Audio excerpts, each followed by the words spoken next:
Okay. So ayun, inyo sa mga kabagis, this is Jubilito TV Official at eto na naman po muli ang isang edisyon ng ating reaction video mga kalingap at kabagis, no? Pero bago po lahat, shoutout po muna natin Kuya Val Santos Matubang at Edna Vlogs at Kalingap Rab, no? At sa mga nakasubscribe at nakasupport po nating supporters po ng Techram community, ayan po, mega love shoutout po sa inyong lahat. Dahil po ang pag-uusapan po natin ngayon, mga kalingap, mga katekram natin, ay yung patungkol po doon sa naging pagkikita, no, ni Tech Jun at sabi nga po ni Dave the Prodigal Son. Ayan. So sa mga nakapanood po, ayan, nagkita na po si Tech Jun at si Dave at alam naman po natin ang reason patungkol po dito sa pagkikitang ito, 'di ba? At na-discuss na rin po ito ng mga ibang Techram reactors nitong mga nakaraang linggo, ay ito po'y patungkol, no, sa settlement, no? Ibig sabihin ay nakipag-usap po si Dave para po sa mga bagay-bagay na yung mga dati pong ikiniklaim niya po, no, mga kalingap at kabagis, no. And at the same time po, syempre po, ang pinaka-importante dito, mga kalingap at kabagis, no, ay yung pong pag-usapan yung mga bagay-bagay na naging sabihin na nating mitya kung bakit umabot sa ganito itong usapin, no, patungkol po sa Manalastas family and dito po kay Dave, no. So all in all, kung titignan po natin mga kalingap at kabagis, no, ay unti-unti na po, no, na binubuksan ng pagkakataon ang pintuan po para po yung pong galit na nararamdaman, no, yung sabihin na nating sama ng loob na nararamdaman ng magkabilaang panig ay magsama-sama sa iisang lugar at mapag-usapan po yung mga bagay-bagay. Which is, yun naman po yung pinaka-importante sa lahat, mga kalingap, mga katekram natin, no? I-settle yung mga bagay-bagay na dapat nating i-settle para po, di ba, by the end of the day, ay wala na po tayong kinikimkim sa ating damdamin, no? So ang scope mga kalingap at katekram natin nung meet up na yon between Tech Jun at kay Dave is yun nga po, no, mainly yung pong in regards sa financial, no, ni Dave, and at the same time po yung kanyang mga gamit, no, yung mga naiwang gamit doon po sa Manalastas residence. At yun nga po, may pakiusap po itong si Tech Jun sa mga sumusuporta po sa Techram community na kung saan ay sabi nga po ay kalma lang, no? Tayo po ay kumalma lang at may mga kataga po siya mga binanggit, no, na isinulat po natin sa ating libro para hindi po natin makalimutan. Unang-una po sa lahat ay sabi niya nga po, and I quote, buksan ang pintuan ng pag-aayos. Yun po yung isa sa mga binitawang salita ni Tech Jun, no? At tama nga naman po, no? May punto po si Tech Jun regarding po dito sa statement na ito. Dahil hanggat tayo po ay hindi nagbubukas ng ating sarili, no, sa mga taong meron po tayong sama ng loob or hinanakit, ay hindi po ito matutuldukan, hindi po ito magkakaroon ng closure, and at the same time po ay hindi natin mailalabas yung side din natin regarding po doon sa mga bagay-bagay na iyon, no? At isa pa sa mga binanggit ni Tech Jun na kung saan ay ito naman po ay naka-address kay Dave, no? Na kung saan ay sabi niya nga po, and I quote, "There is no other way to free unless we face our mistake." No? Ito po yung ina-address niya kay Dave na kung saan ay muli po, no, ay may punto rin po si Tech Jun dito. At upon observing doon po sa pananalita ni Dave regarding po doon sa short live na yon kahapon po na mapapanood po natin, no, sa channel po ni Techram, ay masasabi po nating nababasa ko po, no, na there is some regrets, no, kay Dave in regards po dito sa mga nangyari nitong mga nakaraang buwan, no, between Manalastas family at dito po kay Dave, no, na kung saan sabi ko nga po, ulitin ko po, there is no other way to be free unless we face our mistake. Ang maganda lang po dito ay ito na, no, ito na si Dave, no, siya ay lumabas na sa kanyang comfort zone at nagsimula na po siya makipag-usap dito po sa pamilya na kung saan ay minsan pong minahal siya, which is sa tingin ko naman po ay minamahal pa rin po, 'no, hanggang sa ngayon. At ito, ah, tinatanggap niya siguro po, 'no, yung mga pagkakamaling kanyang nagawa, 'no. I see na nakikita ko po sa kanyang mukha na there's a regrets, 'no, sa mga nangyari po, 'no.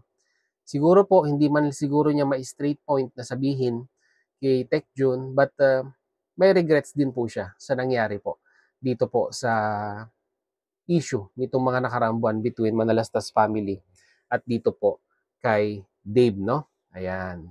At yun nga po, ganun din, humihingi si Dave ng paumanhin sa Tekram supporters sa mga nangyari. At sabi nga po ni Dave, 'no, mga kalingap, mga katekram natin, ito'y naka-address naman po sa mga supporters ng Tekram, at sabihin na rin po natin na ito po'y naka-address din po, 'no, sa Manalastas family. Sabi niya po, mga kalingap, mga katekram natin, and I quote, "Hangga't nabubuhay ako, ay hihingi ako ng tawad sa mga taong nasaktan, ika nga." No?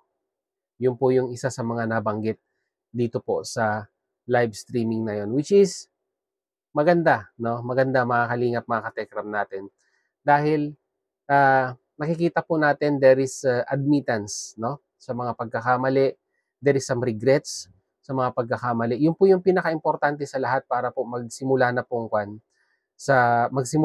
maghilom yung sugat na nalikha nito pong issue na ito, no, mga kalingap at mga katekram natin. At muli pong binalikan ni Tech Jun yung pong sikat na verses na binitawan po ni Dave, at humingi ng kapaliwanagan si Tech Jun regarding dito, no, mga katekram natin. Ito po ay patungkol dun sa sinabi ni Dave, no, sa mga kasagsagan, no, yung kainitan po ng issue na kung saan ay nasabi po ito ni Dave, sikat na po ito, na quote ni Dave at that time. At ang motto pong ito ay, and I quote, "Forget the past and face the future." No? So ngayon ay parang bumabaliktad na po ang motto na ito, na kung saan ay ito na po, no. Ito na po yung future na sinasabi ni Dave. Kumbaga, nasabi niya lang in advance, pero kung i-analyze po natin ngayon ay bumabaliktad na po ang pagkakataon, dahil nga po ito pong pagkikita at pag-aayos between Manalastas family ay ito na po yung future na tinutukoy po ni Dave. At kung ano man yung mga kaguluhan, mga issue noong mga nakaraan, ay yun nga po, yun na yung past, no? Yun na po yung nakaraan ngayon. Which is, sa tingin ko po ay kagagalakan ng mga ibang supporters na sabihin na nating although nasaktan po ang kanilang damdamin nito sa mga nakaraang buwan na issue between Manalastas family at kay Dave, pero ito po, nakikita po natin na unti-unti na pong bumubukas ang pintuan sa kapatawaran, at yun naman po ang pinaka-importante sa lahat, no, mga kalingap at mga katekram natin, no.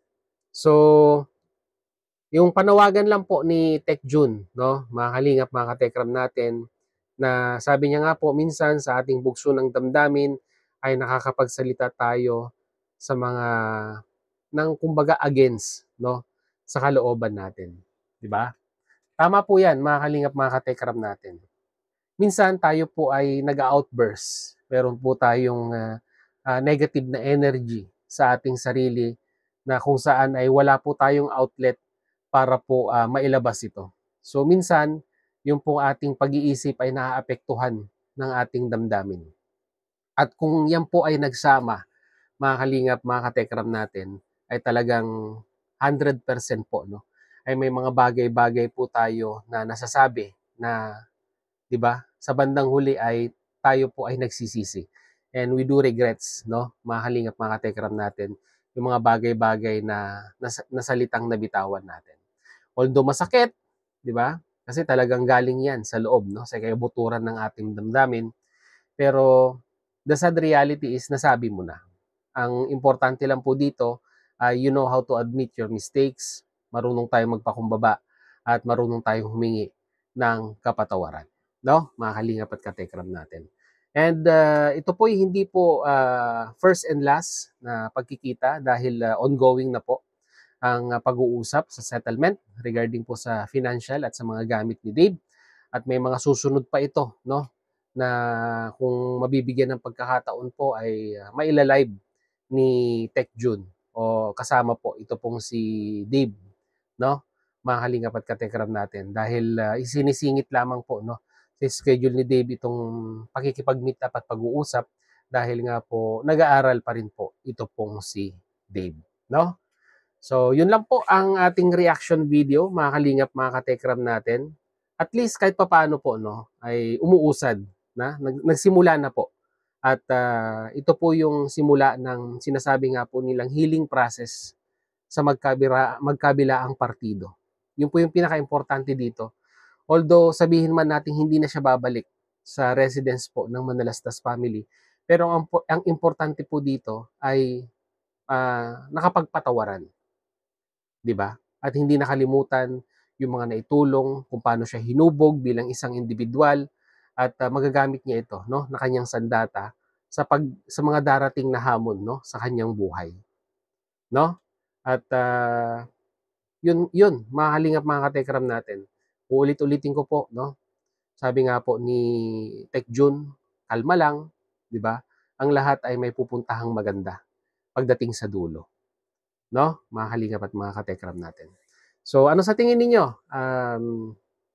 Maganda ba itong naging pagkikita, no, between Dave at Tech June? Then eventually siguro po sa mga susunod na live ay kasama na po si Tatay Ramil. At yun po yung sa tingin ko pong pinaghahandaan rin ni Dave, no, na moment na kung saan ay ito na yung pinaka-fulfillment ng istorya para po mai-close na po, no, yung chapter ng usaping ito, mga kalingap, mga katekram natin.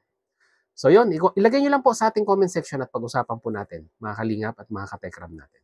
So yun, muli maraming salamat dahil sa dulo po ng ating reaction video ngayong araw na ito. Ay syempre po, nasamahan nyo po muli si Jubilito TV Official, no?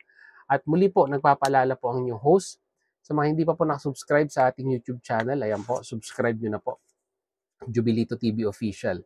At kung nagustuhan nyo po ang ating reaction video for today, ay pakilike na rin po, no? Mga kalingap, mga katekram natin. So hanggang dito na lang po. Once again, this is Jubilito TV Official, proud member po ng Team Coos at ng Team Bios ng Team Kalingap. As I always say, mga kalingap, mga katekram natin, peace, God first. God bless po. Bye!